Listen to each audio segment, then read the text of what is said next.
के चरणों को अपने हाथ में लेकर जब देखा द्वारकाधीश ने, तो पागों में न जाने कितने छाले थे जो फूट चुके थे, कंकड़ थे, कांटे थे, सबको निकाला। अपने पीतांबर से सुदामा जी के चरणों को पोंछा और सिंहासन पर दोनों मित्र एक साथ बैठे हुए थे। सभी सभा में जितने भी लोग थे सबने पुष्पों की वर्षा करी। आकाश मंडल में जितने भी देवता थे सबने शंख की ध्वनि करी, धुंधवी बजने लगी, पुष्पों की बरसात होने लगी। ऐसी मित्रता संसार में होना चाहिए। कृष्ण और सुदामा की तरह ही मित्रता होना चाहिए। अपने नयन के जल से सुदामा जी के चरणों को धोया। चंदन लगाने के बहाने अक्षय स्त्री ही विधि के विधान को मिटाकर लिख दिया। जब अंदर गए कक्ष के अंदर सुदामा जी और द्वारकाधीश, चावल की पोटली को लिया, जैसे खोलकर देखा तो चावल 4-5 प्रकार के थे। मन ही मन विचार किया, हाय रे मेरे मित्र, इतनी गरीबी कि घर में 1-2 मुट्ठी चावल तक नहीं। सुदामा से कहा, मित्र आज बहुत भूख लगी है, इन चावलों को ग्रहण कर लूं क्या? सुदामा जी ने कहा कि मित्र तुम तो 56 भोग रोग 3600 व्यंजन ग्रहण करते हो, इन कच्चे चावलों को खाओगे तुम्हारे पेट में दर्द हो जाएगा। द्वारकाधीश ने कहा, अब तक बहुत भूखा था, 56 भोग रोज ग्रहण करता था, लेकिन जो बुरी भूख है या तो विदुरानी के छिक्कल को खाकर मेरी मिटी है, या आज तेरे मित्र कच्चे चावलों को खाकर मिटेगी।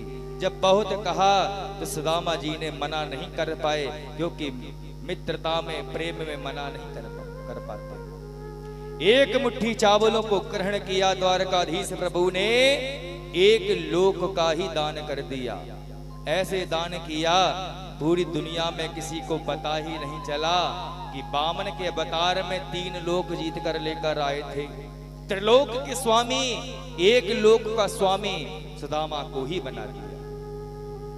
दूसरी मुट्ठी चावलों को ग्रहण करी द्वारकाधीश प्रभु ने, तो दूसरा लोक ही सुदामा जी के नाम लिख दिया।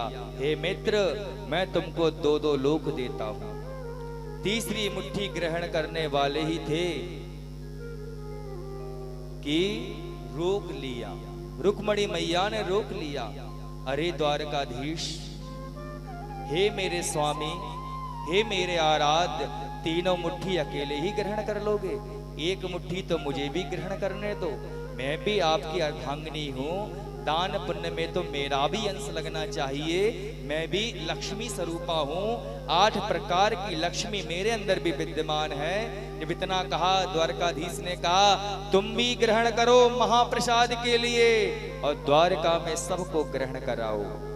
तीसरी मुट्ठी को लिया और रुक्मणी मैया ने ग्रहण किया, और ग्रहण करते करते ही 8 प्रकार की लक्ष्मी को आज्ञा दे दी, जाओ और सुदामा की सेवा में लग जाओ। जीवन भर बहुत कष्ट सहा, गरीबी का दुख सहा, लेकिन धर्म के रास्ते को नहीं त्यागा। ऐसे धर्म पुरुष के लिए तो सारी रिद्धि सिद्धियां सेवा करें तब भी कम ही है। मन ही मन चावल ग्रहण करते करते विश्वकर्मा का आज्ञा दी। विश्वकर्मा गए, विश्वकर्मा से कहा कि मेरे मित्र का मेरे जैसा ही सुंदर महल बना देना। विश्वकर्मा गए, सुशीला जी ने रोक लिया, अरे कौन हो, कहां से आए हो, सारी बात बताई। सुशीला जी ने कहा, जो पड़ोसी हमारे सुख दुख में साथ रहे, क्या उनका घर नहीं बनना चाहिए? प्रभु से कहना, अगर बनवाना है तो आसपास के जितने लोगों ने साथ दिया है उन सबका साथ निभाएं, उन सब पर अपनी कृपा बरसाएं। विश्वकर्मा ने कहा कि प्रभु आपने तो एक घर का ही दिया था हमारे बनवाने के लिए आदेश, यहाँ तो सबके घर बनाने का आदेश मिल रहा है। कहा कि देखो अब आपको हमारी आज्ञा की कोई जरूरत नहीं, हमारी भाभी माँ जो हैं उनकी आज्ञा को ही आप पालन करिएगा।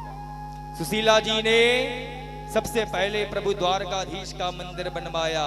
उसके बाद जितने लोगों ने साथ निभाया था सभी पड़ोसियों का सुंदर सुंदर महल बनवाया और अंत में विश्वकर्मा जी से कहा अब आपको जो आज्ञा दी है उसके अनुसार आप सुंदर महल का निर्माण कराएं। जब विश्वकर्मा जी ने सबके घर सोने के बना दिए, प्रभु द्वारकाधीश का मंदिर भी बनवा दिया, फिर क्या था आज्ञा पाई।